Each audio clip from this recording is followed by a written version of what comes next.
Hello बच्चों, आज हम आपको पेशी ऊतक तीसरी ऊतक के बारे में बात करेंगे। और ये थोड़ा सा आपको ज़्यादा नोट्स लिखा हुआ दिख सकता है, लेकिन पेशी ऊतक के बारे में तो बताना ही है और ये थोड़ा डिस्क्रिप्टिव है भी।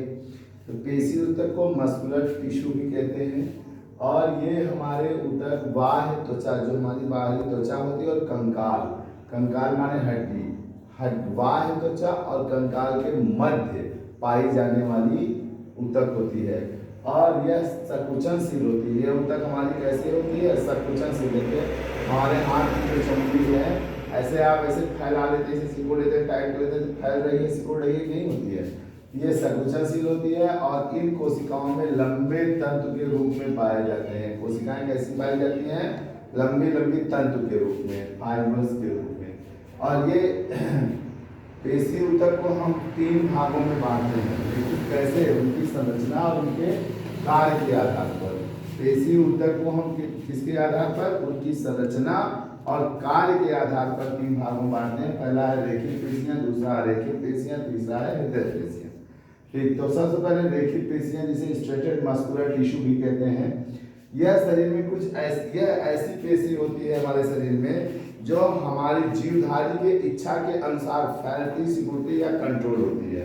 ठीक, शरीर में कुछ ऐसी पेशियां होती हैं जिन्हें हम अपनी इच्छा अनुसार गति दे सकते हैं या उन्हें हम रोक सकते हैं।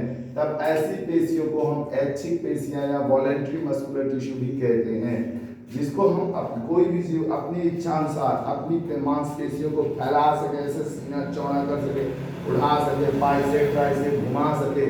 मतलब ये मांसपेशियां सिकुड़ गई है ना, एक जगह फैला दिया, फैल गई, एक मुस्कुरा दिया तो चेहरे की मसल्स ऊपर चल गई। तो जिन पेशियों को हम अपने इच्छा अनुसार क्या कर सकें, फैला सकें, सिकुड़ सकें, वह पेशियां कौन सी कहलाती हैं? रेखिक पेशियां कहलाती हैं। इसीलिए ये अपने इच्छा से चलती है, इसलिए इन्हें ऐच्छिक पेशियां, वॉलेंट्री मसल्स भी कहते हैं। ये पेशियां अधिकतर कंकाल से जुड़ी होती हैं। किससे जुड़ी होती है? हमारी हड्डियों से जुड़ी होती हैं और शरीर को एक गति देने में सहायता करती हैं। इसीलिए इन्हें हम कंकाली पेशियां, स्क्लेटल मसल भी कहते हैं। इनमें एक से अधिक केंद्रक पाया जाता है।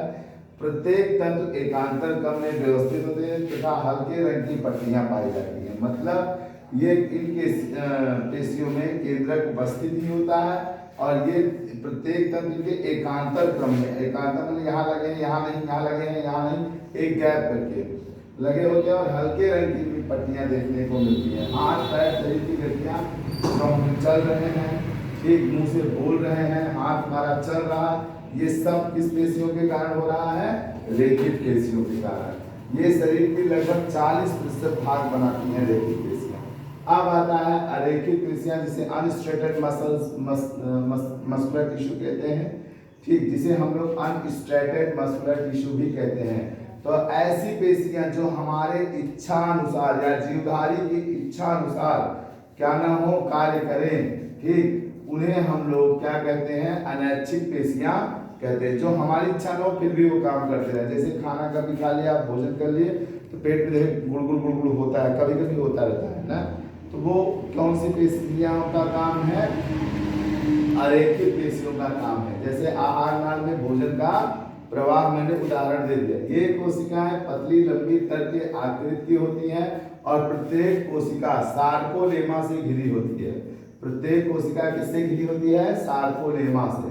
कोशिकाओं के अंतिम सिरे नुकीले होते हैं तथा इनमें हरे रंग की धारियां नहीं पाई जाती है। आंख की पलक, आंख की पलक आप अपने से गिराते हैं? नहीं, अपने आप गिरती रहती है।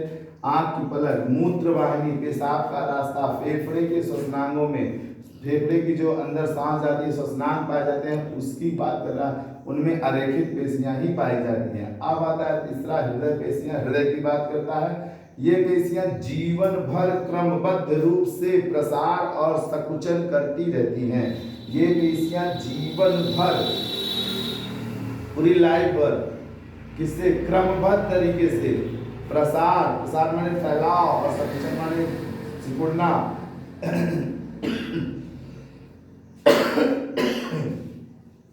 सॉरी, करती रहती हैं तथा ये तंतु छोटे होते हैं। इनके तंतु छोटे, मोटे, बेलनाकार और एक केंद्रक वाले शाखान्वित होते, शाखाएं इसमें निकली होती हैं। प्रत्येक कोशिका एक सार्कोलेमा नामक झिल्ली से ढकी होती है। इनकी कोशिकाएं आपस में मिलकर एक जाल सा बना लेती हैं। अब इसका उदाहरण है हृदय पेशियां। अब हम लोग इसके बाद नेक्स्ट टाइम पढ़ेंगे रेखित रेखित अरेखित था हृदय पेशियों में अंतर और पेशी के कार्य। अगले वीडियो में हम आपको इसको देंगे। धन्यवाद बच्चों।